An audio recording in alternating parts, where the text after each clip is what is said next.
Hello and welcome to Ticker Tapes. Today, we're back in the world of ETFs.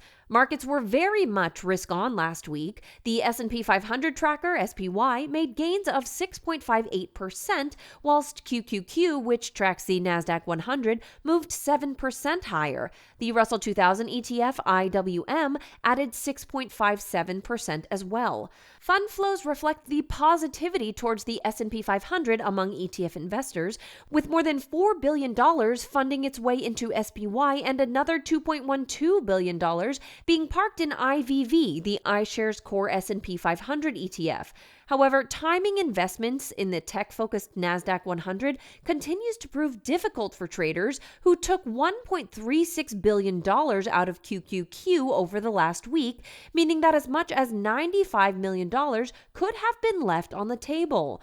One sector that underperformed last week was healthcare.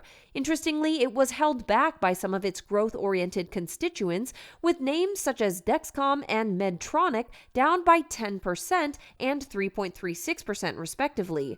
Despite that, XLV, the Healthcare Select Sector ETF, saw inflows of $946 million, which marked a fourth consecutive week of positive flows into what's generally thought of as a defensive sector and ETF. Another defensive ETF is SPYD, the U.S. Dividend Aristocrats ETF, which is composed of stocks within the 1,500-strong S&P Composite Index that have increased dividends each for at least the last 20 years. The fund has been performing strongly in turbulent markets and is up 6.92% year to date. However, its longer-term performance is even more impressive, and over the last 2 years, it's risen by 56.76%, comfortably outperforming both SPY and QQQ. Dividend investing seemed to have fallen out of favor with millennial traders focused on growth and the new economy. Nonetheless, the Dividend Aristocrats ETF has seen more than $2.8 billion of new money come into the fund year to date, and it now has $6.69 billion of assets under management.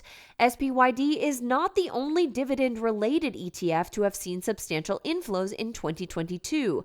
The rival Vanguard High Dividend Yield ETF, VYM, has seen $3.9 billion of flows, and the DVY, the iShares Select Dividend ETF, has picked up $2.16 billion of new money since the start of the year. In terms of last week's best performing ETF, PSCE, the Invesco Small Cap Energy Fund, is the clear winner, having jumped by 16.55%. The fund traded up in 4 out of the last 5 sessions and made 5 consecutive new highs over the week, more than doubling the 5-day return generated in the S&P 500 energy sector of 8.09%. 14 out of the fund's 30 holdings posted double-digit percentage gains, and only 2 constituents finished the week in the red, with crude up by 7.33% in the last week and natural gas rising by almost 20%. There may be yet more to come from the small-cap energy sector.